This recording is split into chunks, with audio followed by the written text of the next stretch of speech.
Morgan, the feature writer for the Marriage Initiative, and I am so happy to introduce you to Chris and Jenni Graebe today. The couple spent 12 years in full-time ministry, then started their own nonprofit to encourage couples in their marriages. They speak, podcast, and publish The Rhythm of Us, Create the Thriving Marriage You Long For in 2021 to help couples align their steps for a happy, healthy marriage. Their couples roadmap course is available online or through Right Now Media. Chris and Jenni live outside of Nashville with their 5 children. Chris and Jenni, thanks so much for being here. Thanks so much for having us. Excited to be here. Oh, well, let's start with your journey. How did you get into all this? Oh, man. I think we both, as young people, found ourselves on different stages, like singing, dancing, sports, that kind of thing. And so when it comes to the world of podcasting and writing books and all of that and trying to help inspire people to have, better marriages, ultimately focus on Jesus, I mean, that's just kind of the journey that we personally have been on. I mean, we met years ago in our young 20s, clueless, thinking we're going to take on the world. And we got married, and it's been a wild, amazing ride full of all kinds of twists and turns. But, what's been cool is some of the principles we talk about and share about in our book and in our podcast have truly been the backbone of who we are and what God's done in our life. And so that kind of what we do today when it comes to podcasting and writing books definitely is out of the overflow of our life, the mentors that we've encountered, the books we've read, the different journeys we've taken together as a couple. So I think it's kind of the bigger picture. Is there anything you want to add to that? Yeah, I was just thinking about, I majored in ministry in college, which of course you don't need a degree in, but it was a wonderful experience. And I remember one of my professors saying, we were all talking about what we felt called to as part of our ministry. And I remember him saying, be careful what you declare your calling is, because it will change season to season. And that's been so true of us. We started off our marriage just knowing that we were called. And that it was going to look different. And so we just said yes to the Lord. And so for 12 years, like you said, that looked like local church ministry. And it was so amazing to be a part of that experience. And then from there, he just opened one door that we walked through, and then the next, and then the next. And so we never even imagined that would look like podcasting. That didn't even exist when we got married. And then it looked like writing a book, when we said yes to that invitation. And we just finished our second book as well. So I think it just looks like saying yes to the thing that the Lord puts in front of you and trusting him for whatever he wants to do with it. Yeah. Well, and your book kind of grew out of your podcast that you guys just kind of started as a fun hobby to do together, right?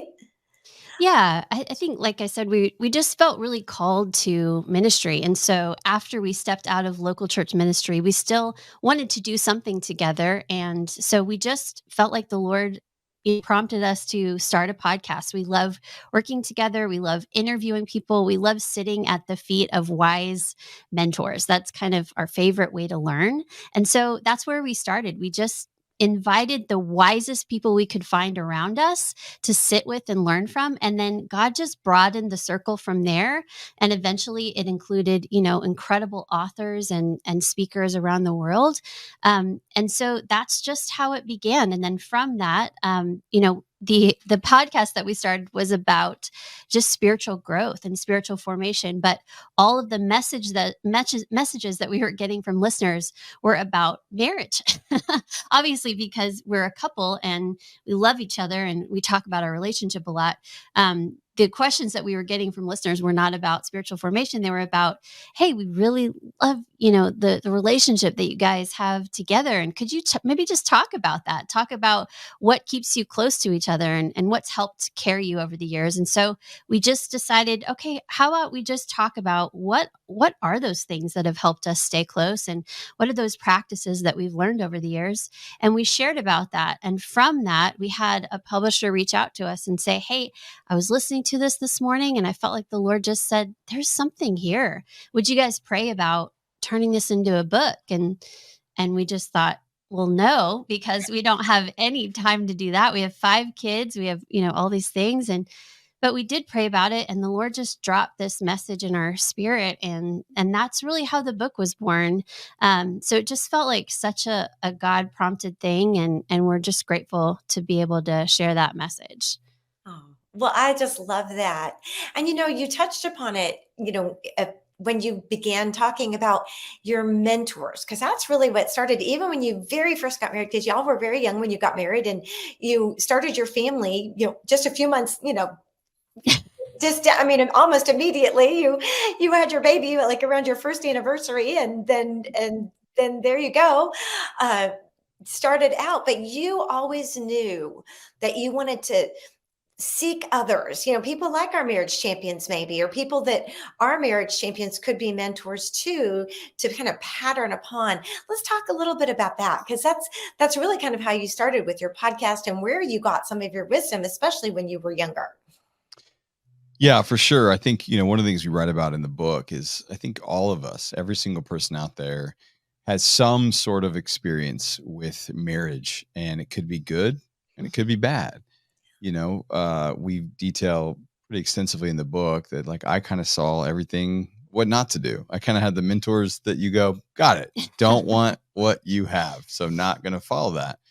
And Jenny took a very different approach. I mean, God had dropped some things in her heart early on where she was just constantly always gleaning from and leaning into some of the best marriages that she saw in her life. And she was able to kind of take nuggets from this and that. So kind of with our powers combined and ultimately the power of Jesus, it's kind of what led us here today. And we just continue to posture ourselves as learners to go like, okay, look, yeah, we wrote a book, but if we're not continuing to grow, we're not continuing to seek wise counsel from people in our life, either through podcasts or other podcasts or other books or other mentors that we can do dinner with or go buy their dinner to go, hey, well, we've never walked through this season before. What does this look like? And so, yeah, we've definitely gleaned the good and the bad and decided what we wanted to keep and not throughout the years of our life experience here.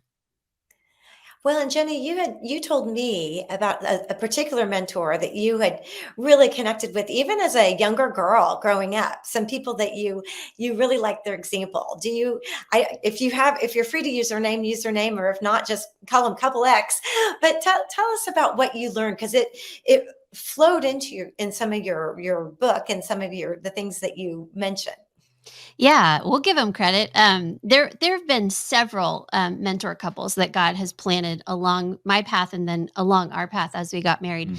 Mhm. But one of the very first ones for me, growing up as a kid, was Michael and Linda Adler. They are worship pastors in Birmingham, Alabama. But growing up in San Antonio, they were the worship pastors at my church. And Linda was my voice teacher, and Michael was our pastor, and they were just a part of our community. And I call them part of the village that raised me, really.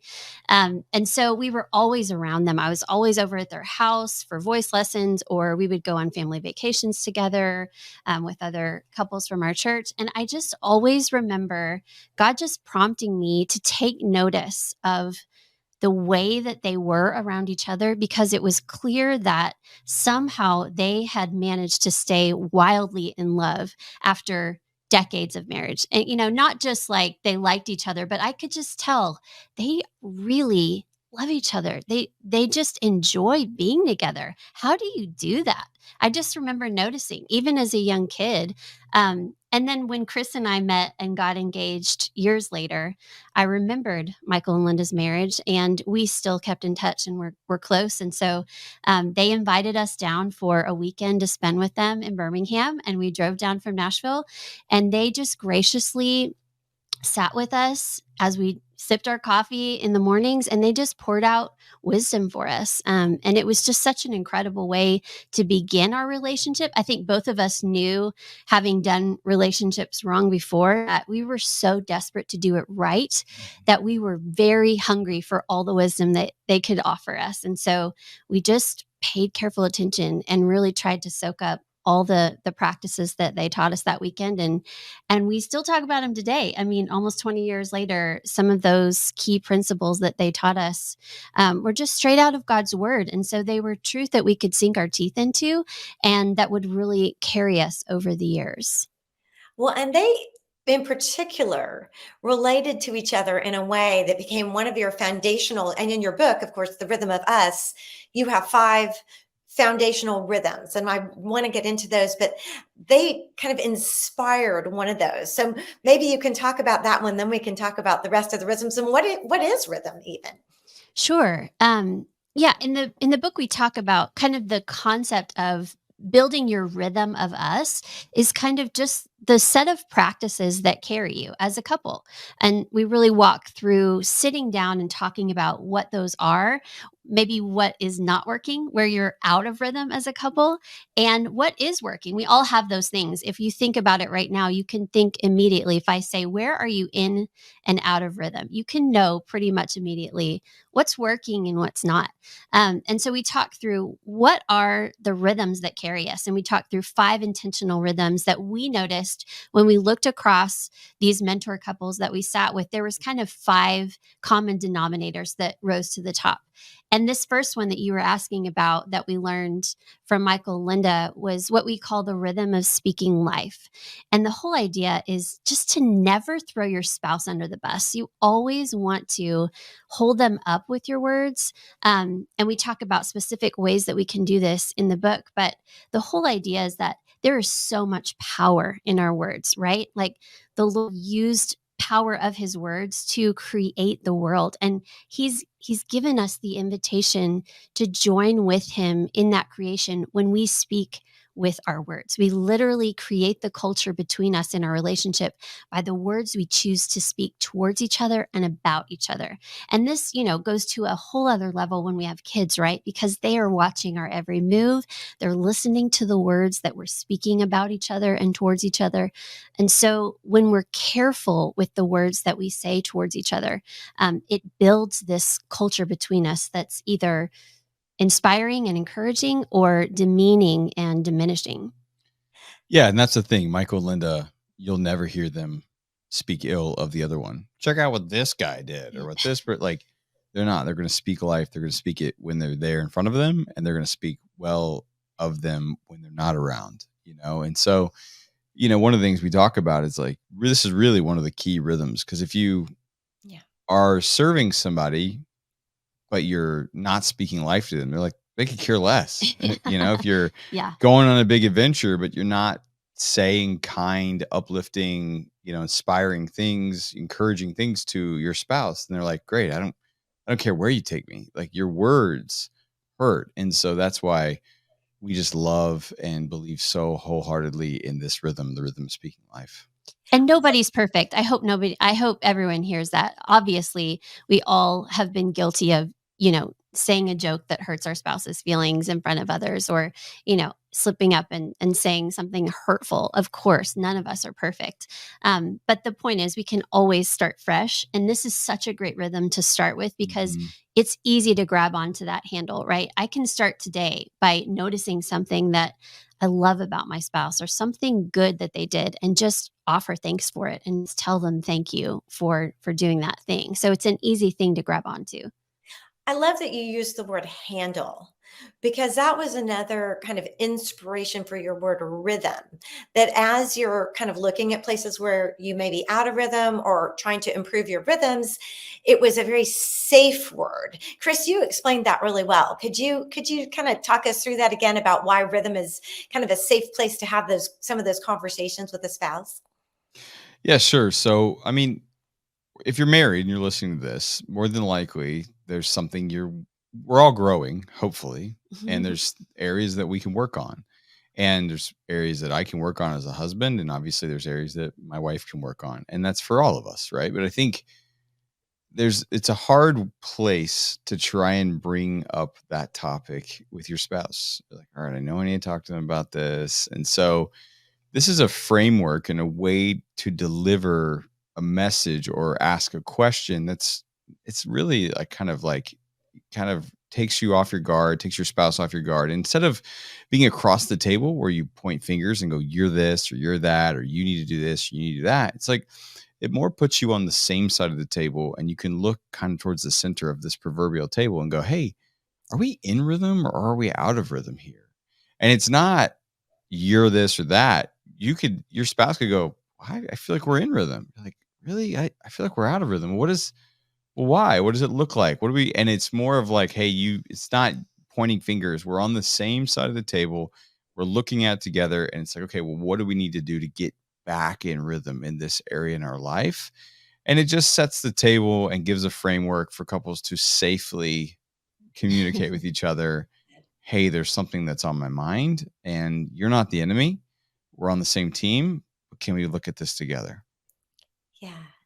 Yeah, I think Jenny, you'd used the analogy of locking arms and Mhm. walking forward together that I thought was just so beautiful. Instead of pointing, like you said, Chris, of walking together with locked arms. Yeah. Yeah. Well, let's talk about the other rhythms. We got kind of the Okay. foundational start. What about the other ones? So the second rhythm is the rhythm of serving. The third is the rhythm of slowing. The fourth is the rhythm of adventure, Chris's personal favorite Amen. adventure rhythm. And then the fifth is the rhythm of awe. So we can kind of unpack those a little if you want. That'd be great. Um, the rhythm of serving, the second rhythm, this is the one that it's not the sexiest, right? Like we don't just wake up in the morning so excited to serve each other. But this is one that when we looked at the couples in our life who have the strongest marriages, this is one of the rhythms that rose right to the top. And I guarantee you, if you think about the couples in your life that you admire the most, if you unpacked their weekly rhythms, the rhythm of serving would rise to the top for sure. There's so many different ways that we can serve each other, but this one in particular is one that we have to work on pretty hard. This is not one that comes naturally to us. We're both pretty strong, independent people, and Mhm. so we really value strength and doing things on our own. And so enjoying each other and being with each other comes very naturally, but needing each other and depending on each other and asking each other for help, that is something we have to really proactively work on because it doesn't come naturally to us. I think she nailed it, guys. Yeah, no, I totally agree. So, the next one is the rhythm of slowing. We live in such a busy world. We're moving at such a fast pace. And I think, obviously, like we mentioned, we have 5 kids. So Have kids. there's Yes. there's always somebody or something that needs to go somewhere or needs something or a volunteer opportunity. There's just always the things. And I think for a lot of us, a lot of people that we talk to, and even for us in different seasons, you can just kind of put your marriage on the back burner and a little bit of cruise control. So the idea of this rhythm is to intentionally look up and go like, hey, we got to be number one. Like, I mean, obviously Jesus is number one, but after that, like this marriage, like these kids are going to leave and soccer is going to go away and all the stuff. But like, we have to slow down and spend time together. And some of the sweetest times for Jenny and I are when we just stop and sit over a cup of coffee in the morning and like try and beat the kids up, not beat them up, but beat it before they wake up, We just get awake before they're awake. And then we're And you sitting there still have in a little ones, so that's not always so easy. It gets oh easier when they're man. all older, and then it's Yeah. Yes, Yeah, it's very real. true. So, I think just slowing down, and sometimes that looks like a cup of coffee in the morning together in front of a fire. Maybe that's at night after they go to sleep. We go, sit on the back porch or really intentionally getting away and just going like, "Hey, let's go slow down together somewhere," but trying to work on it because everybody kind of knows. Like, when you're like too busy and you haven't connected. And so the rhythm of slowing down in this fast-paced, busy world is not the one of the easiest ones to do, but it's just so important to get together, slow down, and chat it up with each other. Just check in, do a little heart check in. Yeah, I mean, that's where relationships grow, right? Is in time. And if we don't prioritize that time, we can just become, cars passing each other on the way to pick up kids Mhm. and drop them off. Um, we've all had weeks like that, so it takes intentionality to really set aside that time and make each other a priority. Yep. So the fourth rhythm is rhythm of seeking adventure. Boom. Yeah. that sounds Um, fun. yeah, I know it is a fun one for sure. And, Yeah. it's usually when we sit with couples, there's one in the marriage who's more of an adventure Mhm. seeker, and there's one who is the safe person. Yep. And they are both necessary, right? Those of us who like our safety and our comfort keep the adventure out of jail, right? We keep them in line. It's pretty true. Yeah. But, we've also had friends who, when we talk about this rhythm, they're like, I don't really know if I need adventure. But the truth is, like, we are all wired for adventure. Nobody wants to get to the end of their life and look back on all the things they wish they had done. We Mhm. all want to look back at our life together and marvel at all of the incredible adventures and experiences that we got to have together. That's the kind of life that we want to have. We want to stay awake and alive and grateful to the life that God's given us, to the marriage that we have. And so that requires staying awake and saying yes to those adventures that God's calling us into, which requires some risk and some courage. So that was a fun one that we found to be true of the couples in our lives that have stayed really grateful and alive in their own marriage. It requires saying yes to some scary things. And there's something that happens in a marriage, even on the other side of taking a risk and failing. Mhm. Sometimes an adventure means you fall down and you have to get back up. Yeah. But the marriage becomes stronger on the other side of having to trust each other through a big adventure. Yeah. There's a bond that's created like that nothing else can do for us. So that's a really important one. Yeah, we were doing a retreat at a church just outside of Tulsa. We're like, hey, who in here's the risk taker in the couple? Who's the not risk taker? And one lady was just like, Like, she just was like, we're not talking. Just next, go to the next rhythm. Yeah. We're not talking about any kind of adventure, any kind of risk in here, because it's scary, right? And maybe the adventurer took too big of a step, and there's a way to understand it. And I think as the adventurer in our relationship, with a little bit of time and my hair being a lot more gray from when we first started, you have to understand, you may have ideas, you may have dreams. It doesn't mean you share all of them. It means you share them at the right time, and it doesn't mean that you do all of them either. And so you have the responsibility of stewarding well your spouse and the PTSD you may put them in on the adventure side of things, and let God do the work to help soften their heart to take the adventure. And I think that's been sometimes, and also too, like if the adventure is I'm starting a business or whatever, it's like, okay, well, maybe that's a side hustle that doesn't necessarily lose all of the income on one day, and now there's just a heightened level of stress, and there's I told you so or whatever, and it's like, forget your rhythm. We need money, like. So it's just, I think it's just understanding collectively how to serve. This is another way to serve, hear the voice of God, and then if you're a little averse to risk, seek the Lord. Great things were done with scary steps, even in the scriptures and all throughout life. Great people have done great things through this lens and through this pushing past fear. And at the end of the day, if we're trusting the Lord and we truly believe that He has called us to this one beautiful life, He's called us to a life of following Him. He's inviting us on an adventure. Jesus invited the disciples on an adventure, and He's inviting, as His disciples, He's inviting us on an adventure to grow the kingdom of heaven, but ultimately just not be comfortable, play it safe, but work together in the context of the kingdom and serve our spouse and make an impact on this world. And so that's, obviously you can see I'm passionate about adventure. It even sounds fun. Okay, what's the last one, Jenny? Okay, the last rhythm is the rhythm of staying in awe, which has really become one of my very favorite rhythms. It's kind of the cherry on top, and I just think it's so sustaining for a strong marriage because awe is about how we see, right? It shifts how we're able to see each other. And so every day we have a choice. We can wake up and view our marriage as just another fixed part of our life, or we can view waking up next to our spouse as the greatest gift that we've been given. One of the mentor couples that we have in our life talked to us about staying curious about each other. And that's another way to say this.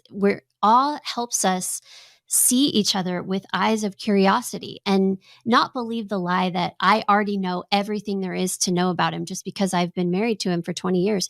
We're constantly growing and changing, right? That's the goal. And so the great gift of being married to each other is that I get a front row seat to the work that God is up to in this guy's life. I get to see him in a way that nobody else can. And so if I stay curious and lean in to learn all that I can about his life and how God is changing him and growing him, that's an incredible gift. And so if we're able to shift how we see each other as a gift rather than just a given, then it changes the gratitude that we have for each other and the life that we've been given. And it actually gives us so much joy because we're able to just marvel at the gift that God's given us in our marriage. I love that. Oh, The gift rather than the I love that, the gift rather than the given. Well, one thing when if someone goes and visits Marriage Champions, if you go and visit their website, Chris and Jenni's website, you can take a quiz to find out how you're doing on those rhythms. And they'll even let you know which rhythm where you might be off a little bit. And that might be a great starting place for discussion, with your spouse or with your small group or with the couples that you're mentoring. It's a really easy quiz and lots of fun. You talked too about leaving a legacy. You mentioned a graduation table, but that leads into you have a legacy resource sort of for families now transitioning just from couples to extending the rhythms to families. Let's talk about that in these last few minutes. Yeah. So our next book is called The Rhythm of Home, which is about how these 5 rhythms that have carried us in our marriage kind of flesh out in our family life. And so it's about the rhythms that make up our home and our life together as a family. And so we talk about each of these rhythms and how that looks in our family life and how we practice those towards our kids and how we encourage them to practice them towards each other. And like you said, we have 5 kids. Our oldest of those kids is graduating this May. Our first is flying the nest. And so we are very much in the thick of family life. And so this has been a book that is very near and dear to our hearts because we are living it out as we mhm. speak.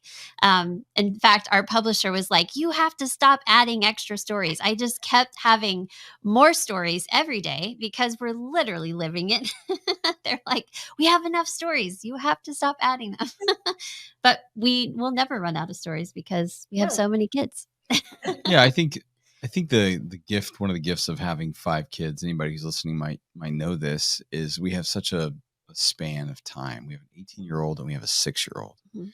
And so we're kind of blessed with real-time perspective, right? To be like, okay, you have one that's like, hey, let's go play tea party. Another one's like, hey, I got my last basketball game in a couple weeks. And you're Mhm. just like, "Ooh, wow." But it's such a gift to have kind of that wide range and just see what God's doing. And so no matter where people are in their journey, if they're getting ready to have a kid, or maybe they've got grandkids, like whatever it is, the rhythm of home, our hope is that these rhythms will echo in people's lives for generations to come, that the traditions and the verbiage and the vernacular will be something that's easy for people to hold on to and be able to have, you know, productive conversations with kids and with your spouse in a language that everybody can follow together. So yeah, we're excited for the rhythm of home, and for everybody listening, you can go pre-order it on Amazon Yeah, right now. you can. And you did the same thing with the Rhythm of Home that you did for the Rhythm of Us. You looked for mentors who were just that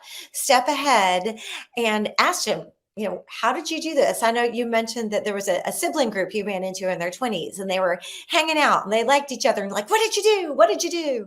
Yes. Yes. Anytime I see grown siblings that are still close, having little ones in our house, I'm always curious what caused them to stay close over the years. And so I've asked several strangers if I see like them out and having fun together, if I know their siblings, like how did you do that? What did your parents do that helped you love each other and stay close? Because that's what we all want, right? We hope that our kids will grow up and stay close and have those relationships. And in that one in particular, we've heard this across the board too, but that one, those siblings said, we sat around our table almost every night as a family and had dinner together. That was one of their key rhythms. And they said, we griped about it and we complained about it as kids, but now we still have dinner together all the time. And it's just helped maintain that close bond for them. I just love that. And you also said all of the older siblings admitted that they had fought as children, Yes. Yeah. that they transcended that as they got older. Yes. Isn't that encouraging for all of us? Yes. I We're wanted like, to make sure our "Okay, marriage just champions heard oh." that. Yeah. And I can attest to that because my boys are in their 20s. And yeah, they definitely had some knockdown dragouts, and then they chose to go to college together. So, That's amazing. Yeah. oh, So cool. anyway, well, that's just wonderful. I know you talked about your daughter's graduation table as you're getting ready to put that together and how you would leave that legacy. And I know that's something that our marriage champions might really spark some thought about what kind of legacy do they want to leave, and they may find some help in your rhythms with your rhythms resources. So, Chris and Jenny, thank you so much for being here today. Absolutely. Oh Thanks for yeah. having us. This was so much fun. Oh, this is just great. And Marriage Champions, you can find more about the Graebes and the Rhythm is Us, as always, at marriageinitiative.org.